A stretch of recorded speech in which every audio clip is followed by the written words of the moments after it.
morning. Hi, Sonova. How are you this Good morning? morning, Jabu. How are you doing? I'm great. Great. I hope there's not bad background noise, but you can hear me well, can't you? I can hear you well.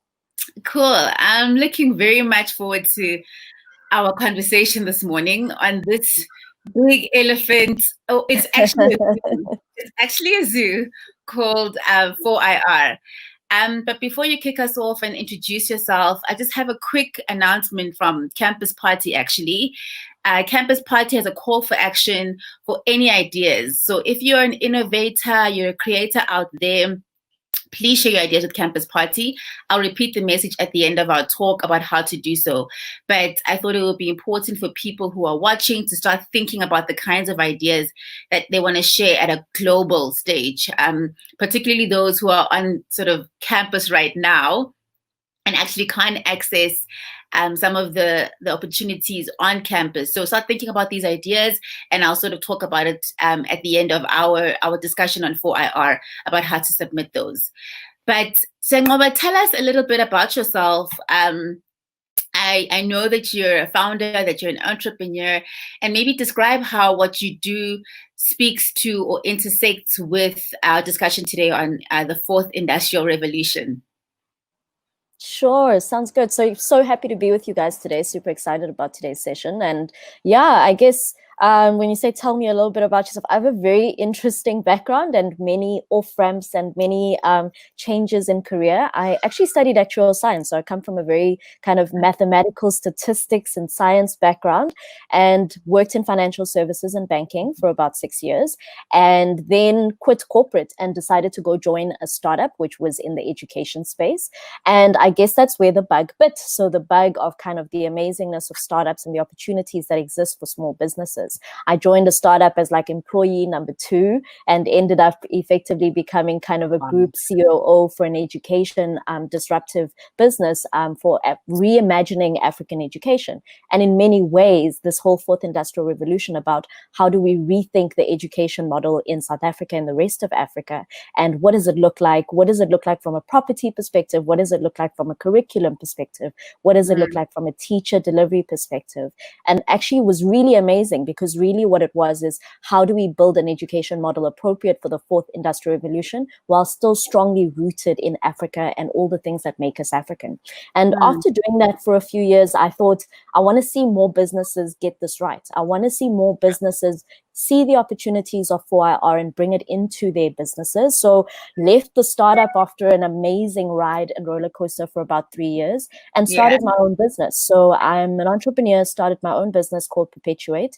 We're an SME consultancy, and we focus very much on how to get SMEs to understand 4IR and use it as an opportunity. Also quite like really passionate about like the gig economy. So we have kind of access to a range of freelancers, and we use our freelancers to do implementation projects within small businesses. So that's effectively what I do now. I'm also part of an SME accelerator called 10X Entrepreneur, which works on kind of South Africa and some key markets in the rest of Africa. And it focuses on how to scale businesses, right? And have been lucky enough over the past year to be serving on the South African Presidential Commission on Fourth Industrial Revolution as well. So as you can see, my 4IR kind of sits in many spaces in my life, but very much a focus on skills and very much a focus on small businesses and how to scale them, and a deep-rooted passion for just the African continent and how we can crack this and get it right in order to be globally competitive in different ways. So yeah, that's a mouthful, but that's me and my journey. It's helpful because I'm an economist by training, and I know economics is still teaching Keynesian economics, sort of classic Washington consensus, macro and micro. The biggest thing to happen to economics in the last few years has been behavioral economics. So really the thinking is evolving, but we still sort of go back to how we've been measuring GDP, for a number of years. So I'm keen to have this conversation because I'm thinking, what does 4IR mean for economics? What does it mean for the sort of classical way in which we think about work? And when you were speaking, you touched on the gig economy. So those are the kinds of things that, we need to understand and have clarity on, like, because it becomes this big fear amongst people. So maybe let's do the sort of classical thing and define the Fourth Industrial Revolution. Define the elephant in the room, right? Define the zoo. Define the zoo, because really, it's this big thing. It's this giant that everyone has something to say about it, but it's not really clear what that means. So maybe take us through Fourth Industrial and Revolution, what it actually means, and then maybe let's talk about what it means for business. Yeah, no, so I think that's always a good place to start. I get super frustrated when people, I mean, we know this even when we're like studying and university students, like jargon is a problem, right?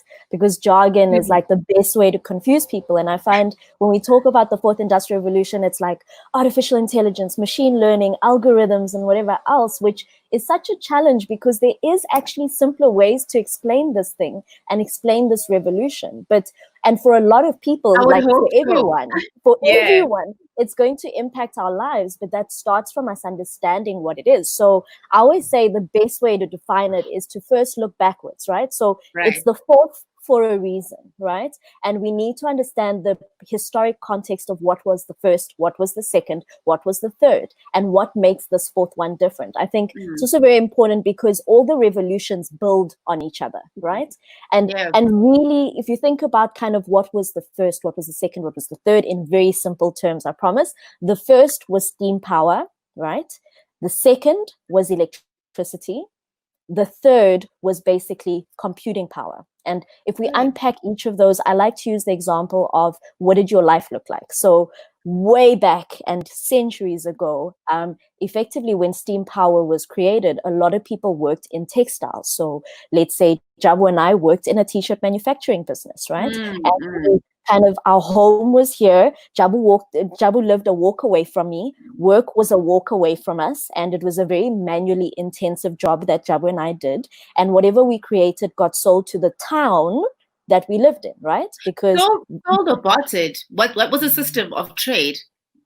So barter, it could have been barter. It could have been barter. It could have been the initial, elements of like, currency. But the big thing is that effectively our jobs were very manual and manually intensive. Where we lived and worked was very close to each other, right?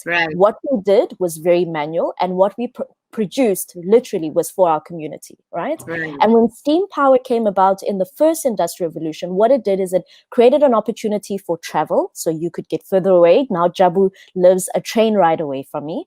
But also what it meant and changed was that whatever t-shirts we're producing now get shipped to another town, and it's not just our town.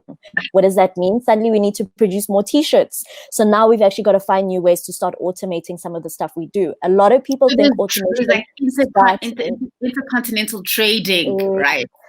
So at this point, it's just intercity, and it keeps building and it keeps growing. So first revolution, steam power. Second revolution, electricity, right? So with electricity, you have you can automate things. So assembly lines started happening in our, textile business. We started working longer hours because we weren't limited by sunshine alone. We started having electrical tools at home, like a kettle. So we weren't creating a fire or doing a steam, kettle. Now we could actually just plug in, a device and use that. And at work as well, we started having electrical appliances to help us do our job. That was second industrial revolution. Third industrial revolution was effectively computing power. And what that meant was having mainframe computers in our offices. We started having Excel spreadsheets to automate more of the stuff that we didn't enjoy doing. At work, we could, exactly. So we talk about automation like it's a new thing, but it's actually not. Automation is something we've done with steam power. We've done it with electricity. We've done it with computers. And now we're doing it a different way. So when a lot of people talk about the digital economy, that's third industrial revolution, because what this was very much software driven. You got a computer in your home. You had a mainframe computer at work. You could automate formulas for work that you needed to do that you didn't enjoy doing. So you got to automate stuff that was unpleasant, unsafe, or just tedious, right? And in the fourth industrial revolution, and this is what's important, this is built on by the other revolutions, but takes it to a whole new level. And what happens here is that it's the blurring of the lines between what is real or physical versus what is digital. Really simple example is think about Google Maps. Google Maps is a digital representation of what is physical. And we've become so used to well, when it wasn't COVID and we weren't stuck at home, we got really used to kind of looking down onto the screen and my phone, and it tells me to turn left, and I look up and I turn left. And it is Yeah. this seamless kind of merger between what's real and physical versus what's digital. And Fourth Industrial Revolution, that's the key thing. It's this blurring of lines. And sometimes it goes as far as a blurring of physical, digital, as well as biomedical or biophysical. I mean, we hear lots and lots of stories at the moment of people, let's say, I had an amputation and have a prosthetic arm. We actually have solutions and innovations where prosthetic arms are now smart prosthetic arms. And it can actually be one that you can train with your brain and get the prosthetic arm to open the hand, hold on to something, move left, move right, because we've actually started blurring physical, digital, and medical. And that's what the Fourth Industrial Revolution is about. Sure.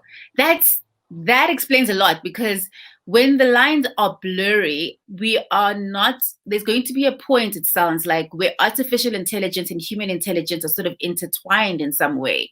So what does that mean then for business in particular? And what does it mean for globalization, which was a huge, I don't know if it's a revolution in itself, but was a huge sort of shift in the world. And slowly we sort of seeing, nationalist ideas, which is more political, but has impact on globalization.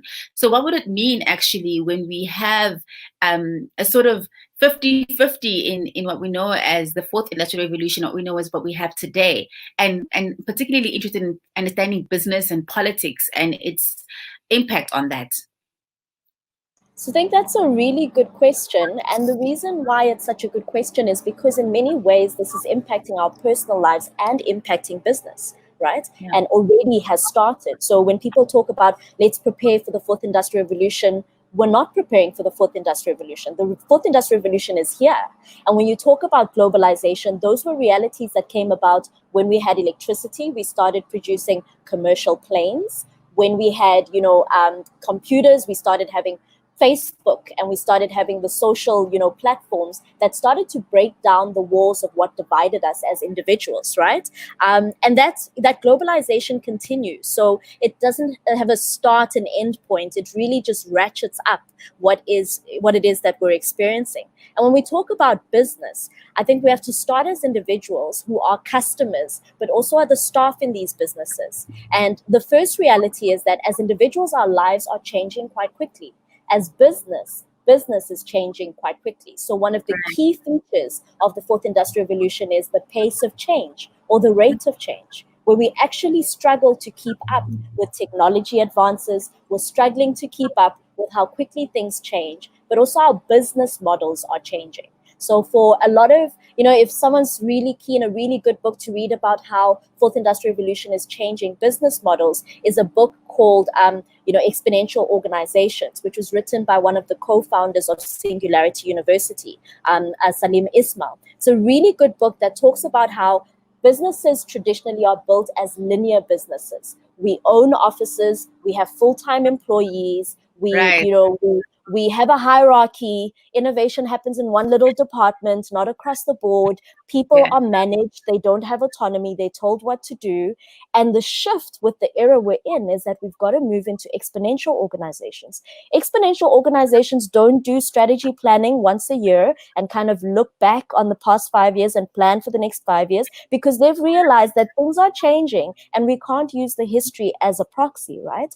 Exponential organizations use leveraged assets. Think about Uber, think about Airbnb, who don't own assets but leverage assets to build platform businesses, right? What exponential organizations effectively don't need to own staff. Think of Uber. Uber doesn't hire all those drivers. They've created a platform that connects the consumer to the driver. So this notion of I need to own someone, that's also why the gig economy is growing, where people are freelancers, they work on projects that they want to work for, and they work for 3 different companies at the same time instead of being owned by one particular company.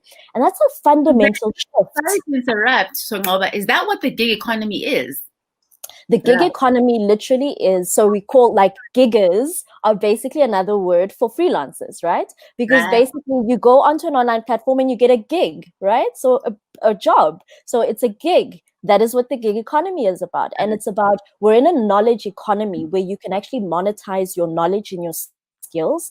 And a gig economy is one where I have easy access to put my skills out there, and Right. as a consumer, I have easy access to get skills that I need to build the business that I'm trying to build. And that's what the gig economy is about, and it keeps growing. I mean, in the world, gig economy is growing. Think of platforms like freelancer.com, upwork.com. All of these platforms are growing, and more companies and people are hiring staff and skills through those platforms, but not to have them as full-time staff. But here's a project. On this project, I need a developer, I need a process engineer, and I need a brand and user interface person. So I go find these 4 people, they form a team, and for as long as the project is running, that's what they do. After the project, I pay them their money, and they go their separate ways and go work on the next project that they find interesting and that they find amazing, set and match for their skills. That's what the gig economy is about. It's a fundamentally different way of flexibility, a fundamentally different way of thinking about hiring, and a fundamentally different way of thinking about how we get things done in our businesses. That's fun, but and I think that's what people are fearing the most, is that I'm going to be replaced by these machines. Something is coming, it's going to take over. But what you're saying is that you'll always need human beings behind this. My concern, though, about artificial intelligence and perhaps thinking more about the gig economy is that we already know today that human perceptions are fundamentally flawed, right? Fundamentally, we are inaccurate. So people, or our minds rather, use heuristics to make decisions. And so we take shortcuts in our minds, and that means there's a whole lot of bias packed into how we make decisions. We're not going into Pick n Pay and touching every loaf of bread to figure out which is the freshest that we're going to buy today. We sort of say, let me touch one expiry date. That's how we make decisions.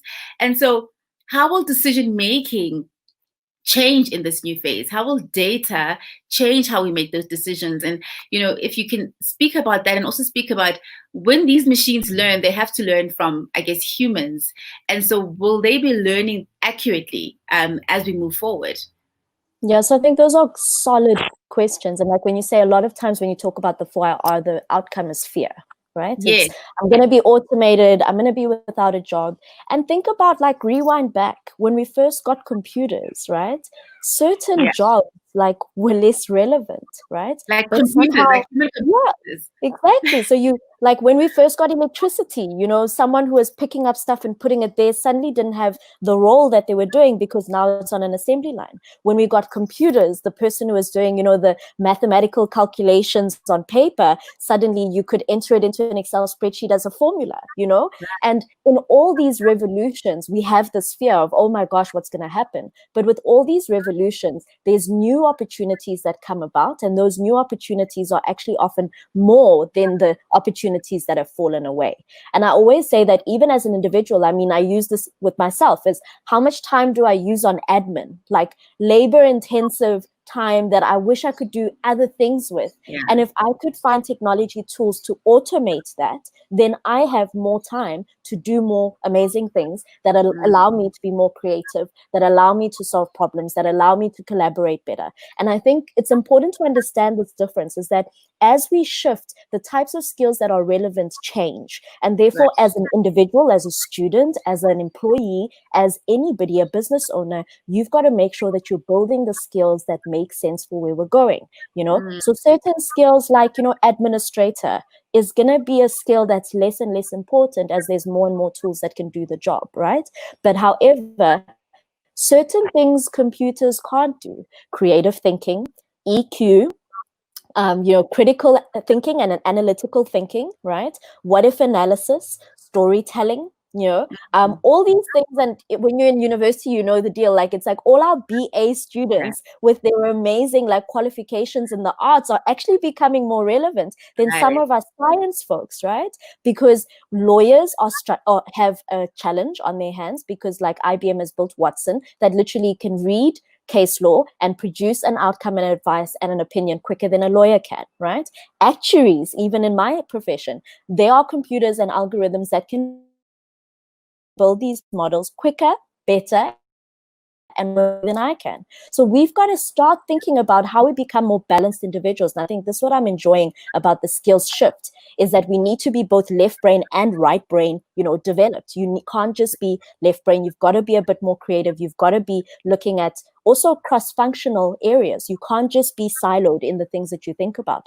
And when you talk about kind of like, what does this mean from our biases? I think that's a brilliant question. So like in your space in behavioral economics, even reading a book like Thinking Fast, Thinking Slow, we have biases and discriminations, right? And the reality is the people behind the formulas, the algorithms, the coding is people, right?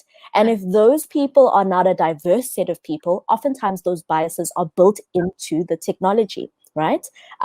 So it often is built into the technology. And what we've actually got to do is make sure that we have more and more people who are diverse behind the scenes, so that you're actually able to make sure that more and more representative views are on the table, right? So that's part of what's important. I think another area that's of key importance, even in artificial intelligence, is the ethics of artificial intelligence, which speaks exactly to what you're mentioning, which is that, if I have a bias and I build that into an algorithm that then discriminates globally, because that's the power we're talking about, how do we make sure that the ethics of what's in place is appropriate? Right. I love that, because then it opens up the question that there is opportunity for young people, particularly thinking about our audience today, which is young people. There is something for them. And what would that be for you? What is the sort of opportunity that 4IR presents? Not just for jobs. I think what you're mentioning is that moving into a space where entrepreneurship becomes increasingly important. So what are your thoughts around that?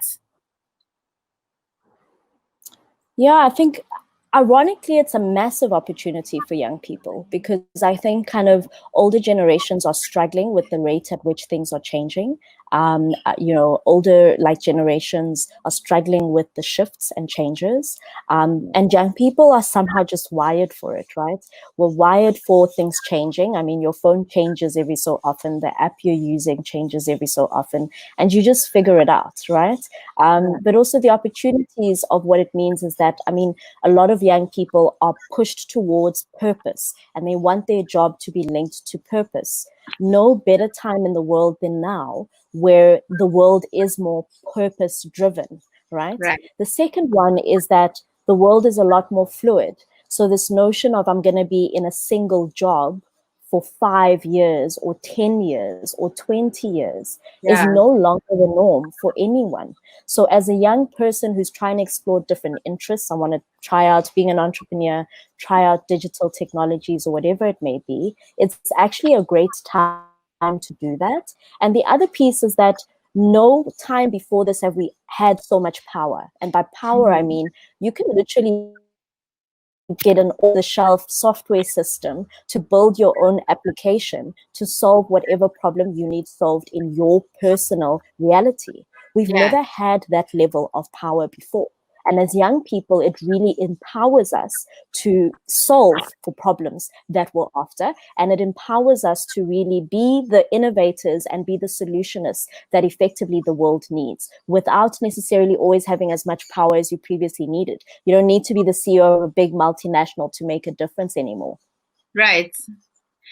And that's what's really playing with a lot of people's minds, is I don't have to sort of build and sort of climb this ladder that we've become accustomed to understanding.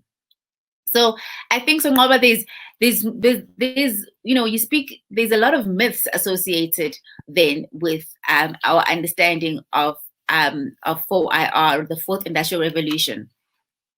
And I want us to debunk those, right? The one is, maybe it's not a myth, but it's a question, and that is this really then a revolution? Or are we diagnosing what this actually is? Is it just a phase in progression of humanity?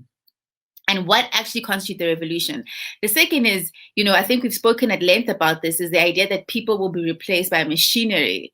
And I'm sure there's more myths that you've heard having worked in this space. So let's debunk a couple of those and sort of unpack what they actually mean. Sure. So I think one of the myths is we're all going to lose our jobs and then we're going to sit at home and have nothing to do, right? Not true. There are like new jobs that are being created. I think it's an opportunity to be more, to be more productive and to learn new skills. Another myth, is it really a revolution? Yes, because the number of things, it is disrupting business models, it is disrupting life. Think about COVID-19. In many ways, COVID-19 has just accelerated some of the things that are, characteristic of the Fourth Industrial Revolution. Exactly. How much we're working at home, how we're doing this conference, this is a blurring of the lines between physical and digital now, right? So that's another kind of myth to debunk. Another myth I hear a lot is like, well, what the future looks like and what 4IR looks like, we'll know we're there once we have these robots that look human walking around and talking to us and doing stuff. And the irony here is majority of the technological power doesn't have to look human. Most of it is an algorithm. It's in your phone, it's on your laptop. It doesn't look human. And oftentimes when we see these videos of like AI, an AI lady having a conversation with a news broadcaster, there's a few of those videos. The reality is that all they've done is made that thing look human so that we are appeased, So the notion that a lot of these robots will look human is actually incorrect. A lot of the power in computing power won't look human. It's an algorithm behind the scenes. A lot of artificial intelligence is algorithms, and machine learning is the same. So that's another one of those myths. And I think another myth is it'll pass, right? It'll pass. Like it's just a phase, it'll pass. The reality is every revolution has come with long-term changes and permanent changes. And really this Fourth Industrial Revolution is building on those, right? We can't imagine life without electricity anymore. We can't imagine life without computing power. And literally each of those moves us to a whole new level of existence. And this revolution will do the same. The last myth that I think I find like entertaining is, let's first catch up with Third Industrial Revolution, and then we'll get busy on Fourth Industrial Revolution. Because of globalization, like you could be catching up and the person sitting next to you could literally be in Fourth Industrial Revolution. So there is no catch up. And that's why we talk about leapfrog. If as a country we were never relevant in Third Industrial Revolution, you literally now have to go from Second Industrial Revolution right to Fourth Industrial Revolution, because there is no real catch up time or catch up lag, because it's here and the realities of it are here as well. Yeah, that's a big one. I think it's as though it would be helpful for us to sort of go back and catch up on the third, and it really isn't. I want to actually take a question from our audience. I see we have a question from Robin Whitaker, and the question is, how do you feel we are best able to keep the tech focus where it should be? So I think the question here is, take in service of humanity rather than take as dictating the direction we must take as a species. So, can you attack that question for us from Robin? Sure. I think, Robin, that's always an important question. I think more and more of us need to be asking this question, because if we allow kind of a small grouping of people to be active in this revolution, we allow them to dictate where this revolution takes us, right? This revolution could be one that deepens inequality. This could be a revolution that decreases inequality. But like you said, it's human beings behind the work and human beings behind the algorithm and the power. And we've got to keep holding each other accountable for whether we're using this opportunity to deepen inequality or to effectively ease inequality. So, and that's why there's a massive ethics debate going on globally about the ethics of artificial intelligence, which is one of the key technologies of Fourth Industrial Revolution. And the reality is we've got to have, and that's why I said we've got to be left and right brain. We've got to be socialists and we've got to be scientists. We've got to be technological people and we've got to be socialists as well, and understand kind of social evolution and what goals we're after. And we need to hold ourselves accountable to that. You see it often when you're seeing a lot of startups building social enterprises using technology for social impact, and we need more of that. But also you see it, I mean, think about Facebook, who's been in the news quite a lot often for kind of conversations on whether they're making the right calls from an ethics perspective. And we've got to keep holding people accountable. And I like that you bring up the Facebook example, because it helps me to sort of think about the fact that this revolution, or the idea of the Fourth Industrial Revolution in the form of what we have today as social media, is in some way manifesting in the physical. So you probably don't have as much traction with Black Lives Matter or other social movements if you don't have a social media platform where, you know, news is able to spread so fast. But the other thing is that we're taking in a lot of information a lot of the time. So you have a 24-hour news cycle. You know, I remember the days when I used to watch Izindaba at 7:30. You know, that was the only time I watched the news, and then I'd have to wait tomorrow morning to get the newspaper. But you have a 24-hour news cycle. You have constantly on social media, which in a way with things like social movements has been incredibly helpful, but it also can be incredibly disruptive and disruptive in our lives, in how we live out our lives. So I'm keen to understand your thoughts about the balance between this constant information and influx of what's happening around us, of, you know, opportunities or risks that we see every day, vis-a-vis just trying to just get by and live a healthy life. Yeah, no, I think it is a tough one. We're all struggling with that shift and that adjustment. And I think, you know, lockdown, working from home, online learning during this pandemic has been a massive test of how different things can be. And it's almost, it has good and bad. The good is abundance, right? So like you're saying, you could only watch the news at 7:30. Now you have non-journalists who are sharing news with you. You can access the news whenever you want. So it's real time and on demand. So there are some pluses here, but there are also some major negatives, like just digital fatigue is one, right? You know, and we've got to be more, we're empowered through this revolution to structure the life that we want to create for ourselves, professionally and personally. And we're also in a place and in an era where choice and customization is key, right? So you've got to, and it requires us to be more self-aware. You've got to decide when to switch off social media, because it's always there. It's on demand for you. You've got to decide kind of when it works for you to tune in on the news. In many ways, we've become empowered, and we're struggling with the amount of empowerment and options we've got. And if you think about kind of Black Lives Matter, and you think about even the Arab Springs on the African continent, the reality is that we're also able to connect with like-minded people and be able to drive, you know, revolutions or drive kind of common interests. And we need to caution against that to make sure that it doesn't end up driving nationalist agendas, right? Because sometimes the power can be used negatively, and it goes back to that question from Robin about, are we using this for good, or are we using it for kind of more division? So yeah, I think we've never been as empowered as we are now. We've never had as many options as we have now, and really we've never had so much opportunity to decide what type of existence we want to create for ourselves. And I mean, a simple example is social media. Based on who I follow, what stuff I comment on, what stuff I like, I've curated my entire Facebook existence and experience. Right. And if I was on Jabulile's Facebook, it's a fundamentally different experience because she's curated and customized her own existence. And the problem with that is that it could make us ignorant, and it could make us kind of only see the world in one way, and we need to guard against that. I like that, because I think what's happened with sort of the constant way in which we process information is that we might be processing information in very unhelpful ways. But I like that you put the responsibility on individuals to say, are you making the right decisions, and are you aware of your biases in making those decisions?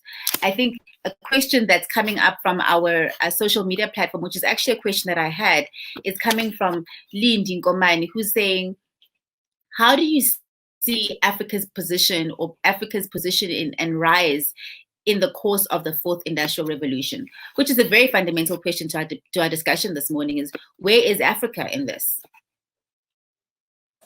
It's a very good question. I get asked it often, and oftentimes I'm told, why is Africa even bothering? Like, we weren't in the first industrial revolution, we weren't in the second, we weren't in the third. Right. Why are we even bothering, right? And Yeah. and the reality is, it's somewhat true, right? We were late to get steam power, we were late to get electricity, we were late with computing power, and now we have the fourth industrial revolution. Why should we care, right? Yeah. And the reality is, remember what I said about leapfrogging.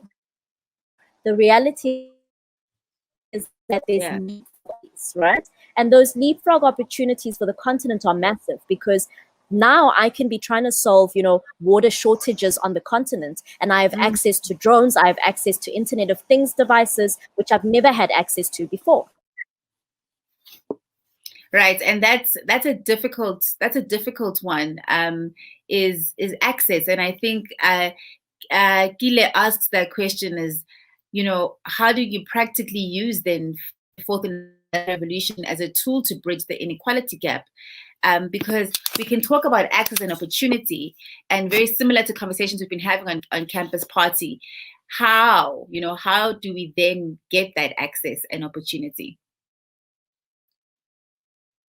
So I think that's an important question. I think, and part of it starts with just educating ourselves, right? So I think, and I say it lightly, but it's a massive one, right? It's a massive one. Oftentimes, I mean, even now we'll say there's tons of information available, there's tons of tools available, but if 80% of us don't know what those tools are, then we can't use them. We can't build solutions using them. So the first thing I think is getting to experience and understand the options that are out there, right? So go research gig economy, get on a gig economy platform and experience it. Go out and research artificial intelligence, educate yourself on it. There's so many free courses that are now available where you can learn to become a coder, even if you were a journalist. There's so many platforms where you can be building your own solutions based on what's available out there. So the first one for me is just educate yourself. And then the second one for me is we've got to find a way to pair up the tools that are available to us to the problems that we're specifically trying to solve, right? So, think about the pressing problem that you experience in your community, in your life, and think about, how do I use the tools that are available in order to solve it? There's a really good practical example of this company that is currently operating in Rwanda as well as in Ghana called Zipline. And Zipline, literally the issue to solve is on-demand access to blood or on-demand access to medicine that's needed in rural clinics and outlying clinics, right? So if we said, okay, that's our problem, how are we going to solve it? If we didn't have fourth industrial revolution, it's like, we need to build roads and infrastructure, and we need to get a car and a truck to quickly get over to the, outlying clinic in order to deliver the blood or the, drugs that are needed. And instead of doing that, it's like, okay, wait, let's take a look at the tools that are available. And one of the key tools that this company uses is drone technology. And literally, they're able to use WhatsApp, another tool, to receive an order for blood supply. Within literally less than 2 minutes, have loaded the blood supply from a central location onto a drone, shoot off the drone at more than 100 kilometers an hour, and drop off blood where it's needed, when it's needed, in less than 5 minutes, right?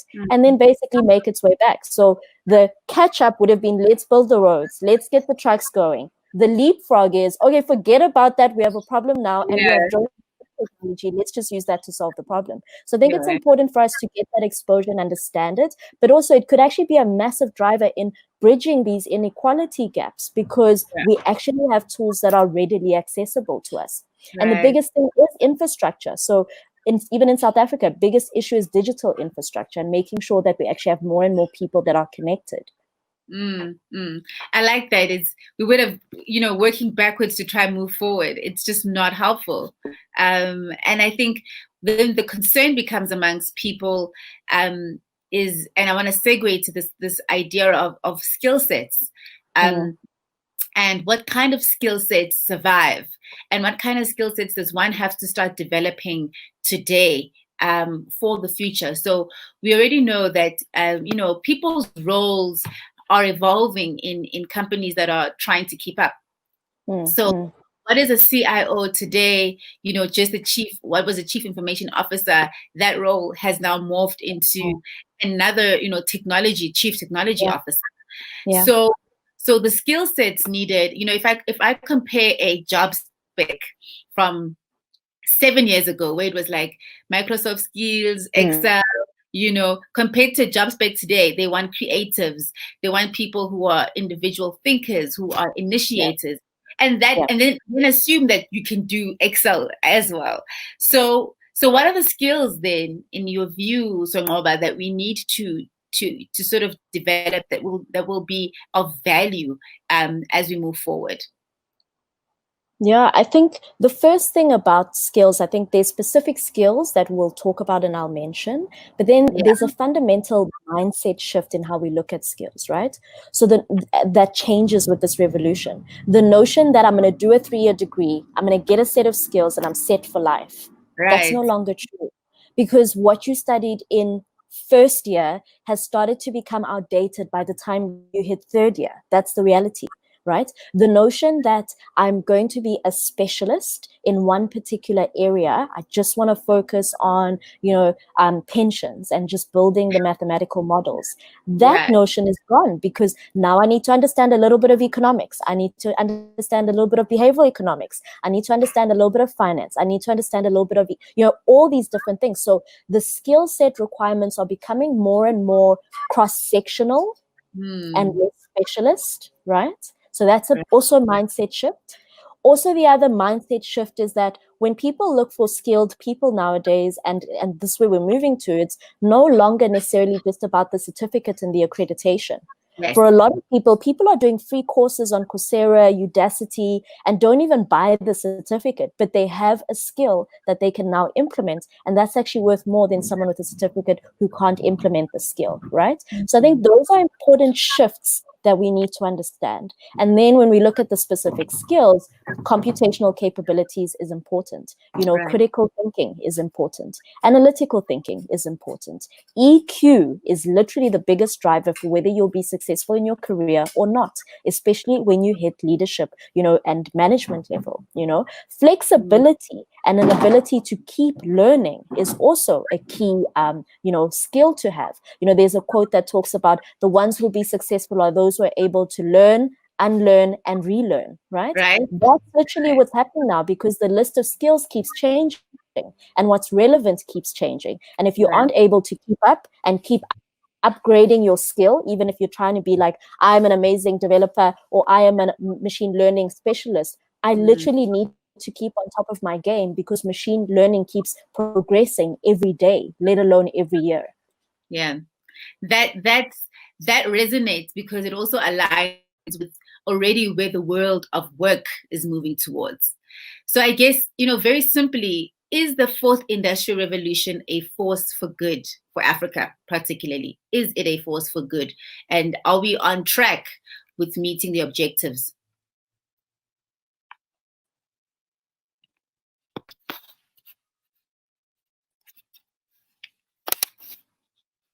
I think Songoba is having 5G issues right now, but she's back. Oh, there you are.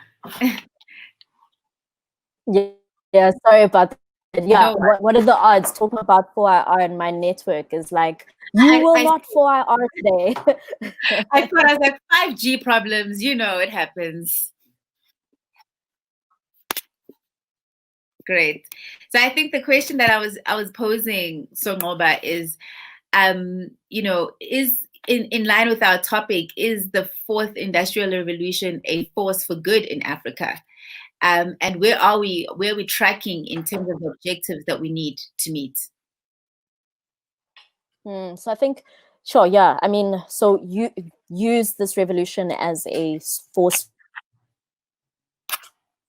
for good. That's very important.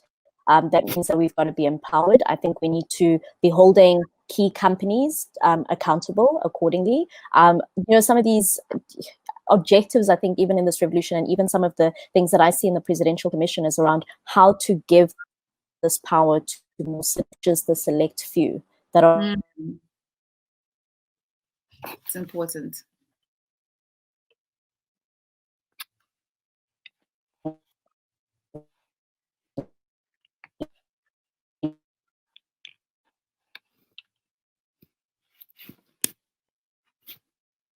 I think Songoba's having 5G real connection issues right now, but I will get it back on the line very shortly.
We're still good. We're still good. I'm sure you can hear me much better now. Much better now. Sorry about that. I'm like, panic. These things happen. This is what happens when there's this new virtual world. We're all still learning. We're all learning. That is very true. Very true. Yes. So maybe to pick up where we left off is you were telling us rather, your views around whether this is a force for good for Africa and where we are sort of in the timeline. Whatever the objectives are for 4IR. Yeah, I think the reality is that, you know, the objectives are things that we need to define and that we need to be involved in driving. So when you ask me whether 4IR is going to be a force for good for Africa, the question is us. We need to answer that question, because the question is, are we allowing kind of someone else to determine what the 4IR is going to mean on the African continent? Or are we educating ourselves and becoming the ones who are driving this revolution on this continent? I always use a very simple example, which is if you go onto Google and you do Google images, right? And you Google cute baby, right? Just something that simple. So kind of go onto Google Images and say cute baby, and look at the images that you see that come out there. And, you know, for different people will see different things, obviously based on kind of their own search history. But the prevailing thing that you will see is, I will not see babies that look anything like me. Yeah. You will not see a lot of babies of color. You will not see a lot of African, you know, features in babies. You will see a lot of white European babies. You'll see a lot of Asian babies. You know, if you're lucky, you'll start seeing some color on that, you know, timeline as well. And I always say that is representative of what the people who are behind the algorithms look like. If we continue to be consumers of this revolution, that's what we'll consume. And therefore, what the outcome is will be driven by someone else who doesn't look like us, who doesn't know what issues we're grappling with. And that's why I said the most important objective here is that as an individual, you need to get educated. You need to start harnessing these tools to solve problems that you see in your space. We know that we have problems with connectivity. How can we be using, you know, some of the technology that's out there to solve those problems? Right. We know we have issues when it comes to healthcare. How do we use the technology available to solve healthcare issues? So I think that's what's going to drive this revolution. It's not a party bus and you're in the back and someone else is driving. It really is individual empowerment. So you're in the driver's seat of your vehicle. Jabu's in the driver's seat of her vehicle. But it starts with being educated on what's out there and what can be done about it. And we're not where we need to be as a continent. So it's nowhere as near where we need to be, and it's nowhere as good impact as it needs to be. But there are some front runners and some like disruptors that are getting on with it, and we need to be finding ways to support them and create more of those disruptors across the continent. Yeah, Melinda Gates makes a similar point, Songoba, in an interview on a Netflix show that I've just forgotten, about we need better inclusion and representation and diversity in the people behind this intelligence. I remember now, it's a show called My Next Guest Needs No Introduction. I think it's with Stephen Colbert. Yes.